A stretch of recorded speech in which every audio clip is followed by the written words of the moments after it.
সারা দেশের মধ্যে পেঁয়াজ উৎপাদনে তৃতীয় অবস্থানে রাজবাড়ী। তবে এই জেলায় সম্প্রতি পেঁয়াজের বাজারে ব্যাপক দরপতন হয়েছে। 2 দিন আগেও মনপ্রতি যেখানে বিক্রি হতো 2000 টাকায়, সেখানে এখন দাম 1000 থেকে 1200 টাকা। মৌসুমের শুরুতেই এমন দামে হতাশ কৃষক। সামনে দাম বাড়তে পারে এমন আশ্বাসে পেঁয়াজ সংরক্ষণের পরামর্শ কৃষি অধিদপ্তরের।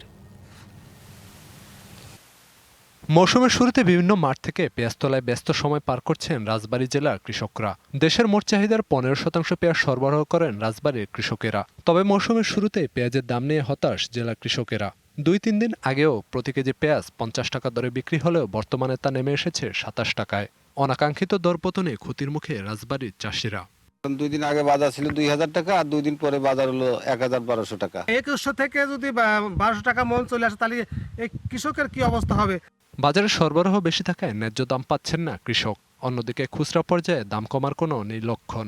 ব্যবসায়ীরা বলছেন, পরিবহনে ব্যয় বৃদ্ধি ও খুচরা পর্যায়ে সিন্ডিকেটের কারণে পেঁয়াজের দাম কমার সুফল পাচ্ছে না ভোক্তারা।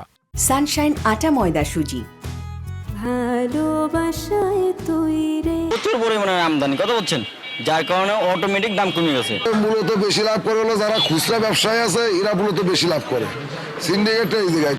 আপাতত পেঁয়াজ আমদানির কোনো সিদ্ধান্ত নেই সরকারের। ক্ষতি পুষিয়ে নিতে পেঁয়াজ সংরক্ষণের পরামর্শ কৃষি সম্প্রসারণ অধিদপ্তরের। এখনো পেঁয়াজ আমদানি করার জন্য ব্যবস্থা করা হয়নি। এই সিন্ডিকেট যারা মধ্যস্বত্বভোগী ফরিয়ে থাকে, তারা কিছু লাভ করতে চায়। তবে সরবরাহের সাথে যদি চাহিদা ঠিক থাকে, সেক্ষেত্রে দাম ততটা হেরফের হবে না। রাজবাড়ীতে চলতি মৌসুমে 40,000 হেক্টর জমিতে পেঁয়াজের আবাদ হয়েছে, যেখানে লক্ষ্যমাত্রা ধরা হয়েছে 6 লাখ মেট্রিক টন।